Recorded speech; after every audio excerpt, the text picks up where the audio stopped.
At any point, any one of the scribes, Pharisees, or lawyers who were plotting against Jesus could have woken up and realized that they didn't want to arrange a man's murder. They could have turned to any number of prohibitions in the law of Moses against murder and implored their fellow conspirators to leave their vengeful schemes aside. Judas could have turned down the 30 silver pieces, or having already accepted them, he could have decided at the last minute to lead the guards astray. He could have sent a secret warning ahead to the other disciples and pretended to be incompetent, and if that failed, he could have openly defied the guards.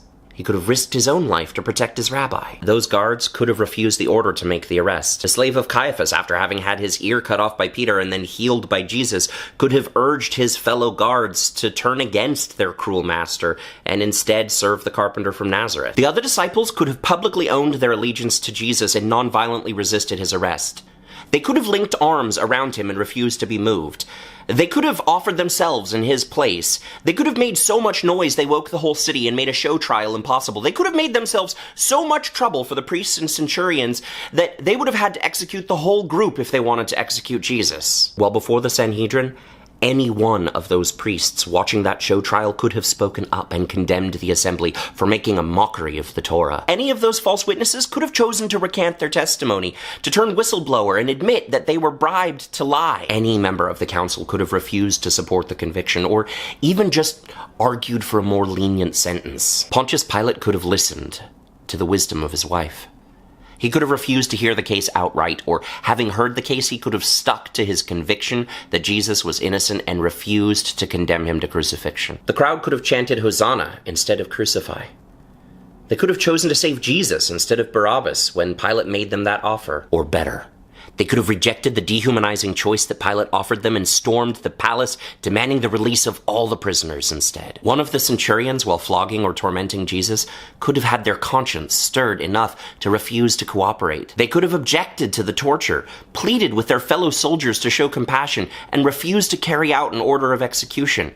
Or failing that, they could have thrown down their sword and walked away. The smith who fashioned the nails and the woodworker who hewed the boards of the cross could have refused to sell them to the Romans. They could have hidden the implements. They could have abandoned their trades rather than make tools of death. While Jesus was carrying the cross, people in the crowd could have tried to rescue him, to spirit him away to safety. Simon of Cyrene could have clung onto the cross and refused to let go and demanded to be executed in Jesus' stead. Even while they were hammering in the nails, the soldiers could have stopped at any time. Even while they were raising the cross, they could have just as easily lowered it.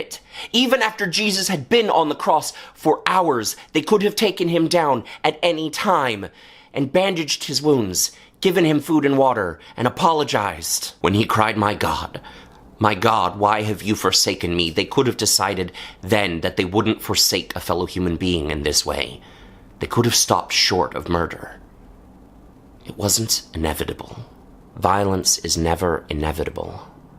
Oppression is never inevitable. Every civilian in the path of an Imperial cruise missile, every family drinking poisoned tap water, every refugee denied safe haven, every person of color gasping through a chokehold, "I can't breathe," every child dying of an easily treatable disease, every prisoner facing execution, all of their suffering requires our cooperation. If we refuse to cooperate, it might still be avoided. We can turn back. We can stop participating. We can resist. The place of the skull is being prepared. Another crucifixion is scheduled. But it isn't inevitable.